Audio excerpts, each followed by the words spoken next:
But if you're not going to win with him, this is going to be a multi-year rebuild. What's the reason not to move him at his highest value? Okay. If I'm not mistaken, the Cardinals went to a World Series with Tom Herr at the age of 31. Let me double check here. They did. You're not wrong about that. Was Tom Herr one of the best valued second baseman on the market? Yes, no question about it. He was one of the 2 or 3 best. Yeah, in baseball. Right. That's fair. And how bad? And were they bad when he was 26? Let's see here. When he first came up, or 28, I should say 28. And he only played 14 games. Played 76 games in 1980. Yeah, they were pretty bad. And then, but let's see, 1987 he was 31, and they won the World Series when he was 29. Yeah. And that's the difference, is that in 3 years, when you age up Donovan, it's not just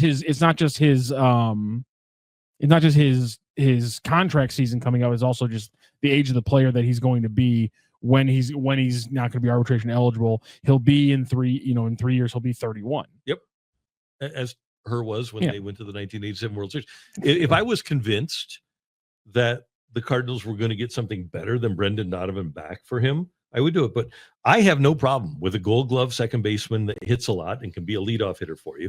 I don't have a problem with that kind of player being on my team. But that's generally believe that the best way to win is by having good players. But isn't it also true that that's the kind of player that you move inside of rebuilds, because it gives you the most chances down the line, and he's not going to have an impact on that's what the only thing he's going to have an impact on.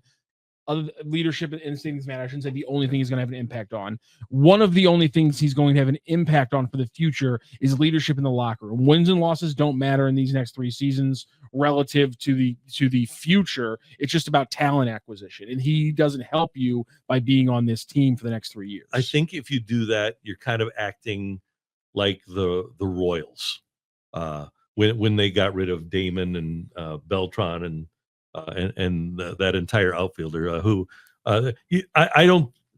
It'd be different if he was 25. It'd be different if he was 25. A player's in his prime between 28 and 32. That's true. You're right. But you're trying to. And so if you are planning on getting Doyle and Matthews here next year, and you already have Liberatore and you already have McGreevy, and you've got Weatherholt here, and you've got Burleson here, why can't you compete in 2027 and compete for big things in 2028? What? I don't know, but 2028 is different. But a multi-year rebuild tells me that they don't think they can compete in 2027 at a high level. No, I disagree. Well, that's not what Ali Marmol says. But isn't that what a multi-year rebuild is? Yeah, anything more than 2 years. Yeah. Well, then they're not. And this was the first part of it. This was year 1, right? But it was not a successful year in that rebuild. So therefore, but it was the rebuild's going to get to year 2 or 3. You're finding out about guys.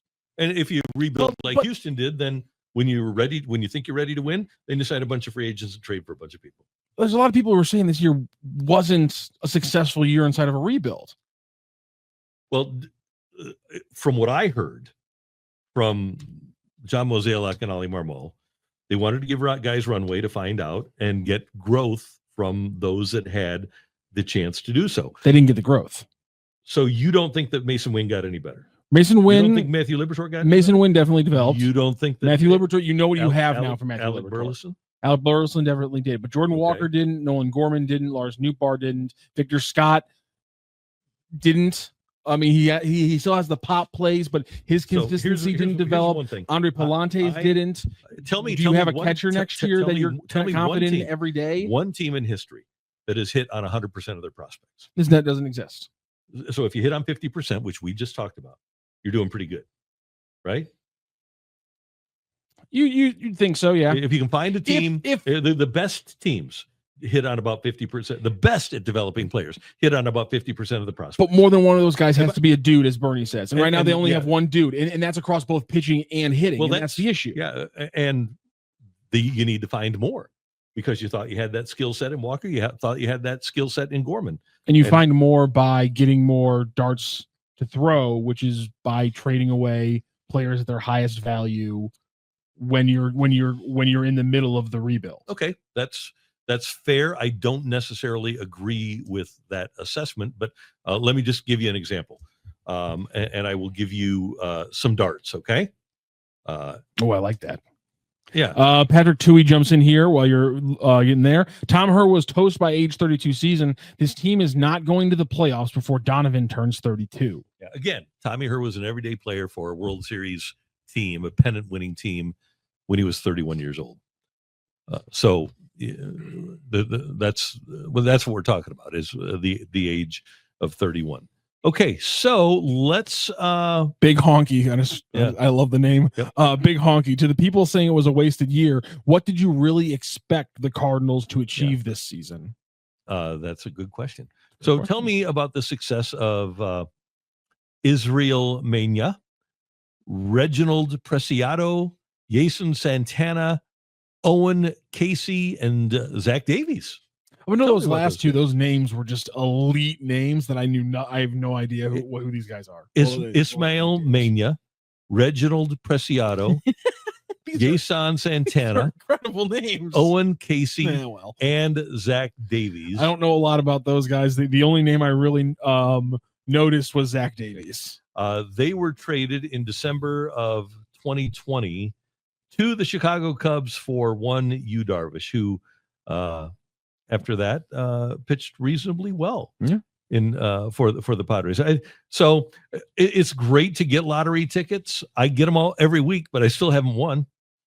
And I think that's what you do when you are trying to get prospects like the Baez kid that they got for Ryan Helsley. He's a lottery ticket, and if you win, it's awesome, it's great, but the odds are against you.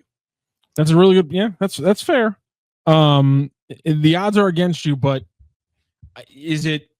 I guess for what is the benefit for the Cardinal? I guess to your point, what's the reasons not to trade him? If you accept the premise that it's a multi-year rebuild, what are the reasons not to trade him? Is it the leadership factor? Is it the winning games does matter because it builds good habits? Yeah. What is the angle and he's a really for you for this one? I'm a big believer in the is rather than a might be. Yeah, and I already know that Brendan Donovan is a good player. Whoever they get for him might be a good player. The Cardinals were very excited about Tekoa Roby when they got him. Right now he's out for next year with Tommy John surgery. I think they were very excited about John King when they got him. Who else? So JC came in that trade. So JC's a nice bench player. But if you look around, man, when teams rebuild and trade off really good players, for the most part, it's very rare that, at least as far as I can tell, that you get greatness back in return. Skywalker 1982, with as many playoff spots are available now, you can make the wild card during a rebuild. Yeah, it's a good point. We're going to talk about the wild card standings here in just a moment. My other question would be in this conversation, because you threw it out there. The last times the Cardinals did a trade like this, a known commodity just for darts at the board. Especially in the offseason. Yeah, somebody might be able to. Well, yeah, they really haven't done that. They really haven't done it. They haven't been in rebuild mode. They haven't been in rebuild mode for very often. It would be another step, kind of over the precipice. And even like of two out of three trade deadlines selling, and then making a move like this, it would be extremely rare for the Cardinals. Yeah, even going back to the Anheuser-Busch ownership when they traded Willie, they got Felix Jose back, who he was already an established major league player. They really haven't traded a pitcher. Yeah, so the best you could say is it was kind of like when the Blues had their sell-off when they traded Jordan Montgomery and Hicks and all those guys who were going to be free agents. But they haven't traded anybody that still has time left. When's the last time they traded a controlled player for prospects? Man, it's been a lot. If it's happened, it certainly hasn't happened because of money. And nothing's coming off the top of my head. Samuel Howe, or because they were bad, because the Cardinals haven't been bad very often.